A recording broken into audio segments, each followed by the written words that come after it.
Assalamualaikum warahmatullahi wabarakatuh.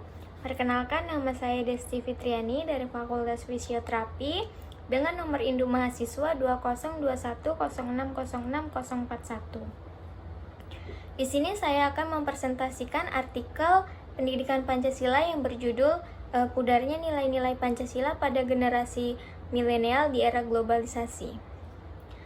Baiklah, penelitian ini bertujuan untuk memberikan suatu gambaran bagaimana kondisi penerapan nilai-nilai Pancasila pada generasi muda di era globalisasi pada saat ini.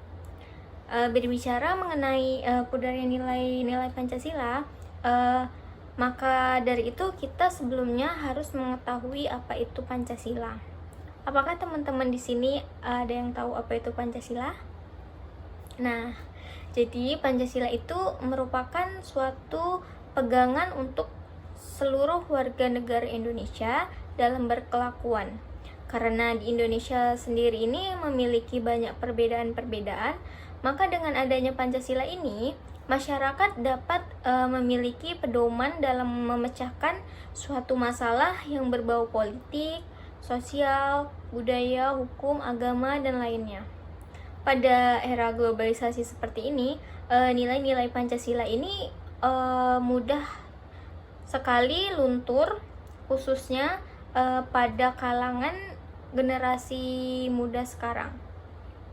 Maka dari itu, untuk mengembalikan nilai-nilai Pancasila ini mesti segera dilakukan terhadap seluruh warga masyarakat Indonesia, terutama pada generasi milenial yang merupakan penerus serta pilar bangsa Indonesia.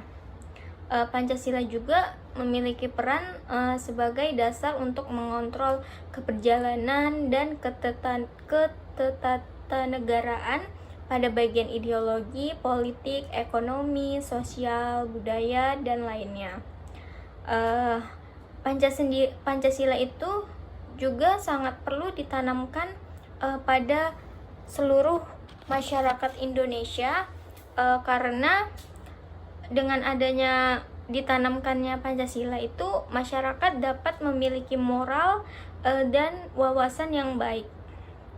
Nah, pada generasi milenial ini terdapat pengaruh globalisasi yang sangat yang menyebabkan generasi milenial ini mudah dan cepat mendapatkan segala informasi dari seluruh dunia, yang menyebabkan generasi milenial ini memandang budaya luar lebih modern dibandingkan budaya kita sendiri dari dalam.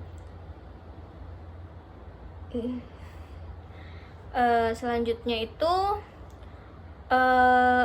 terdapat masalah-masalah yang muncul yang bertentangan dengan Pancasila.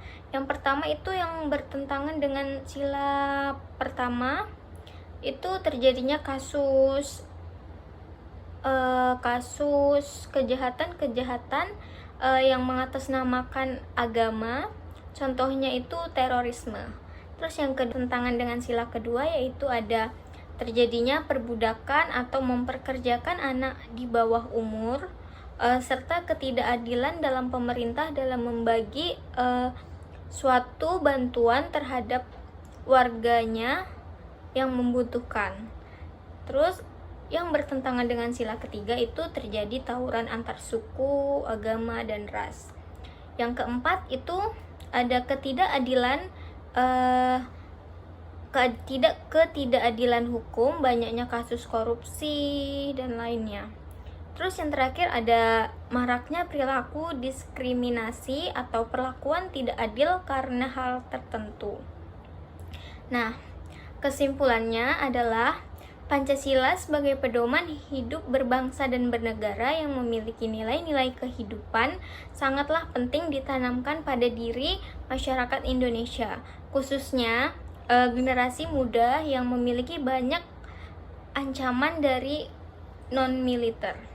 Sekian presentasi dari saya. Wassalamualaikum warahmatullahi wabarakatuh.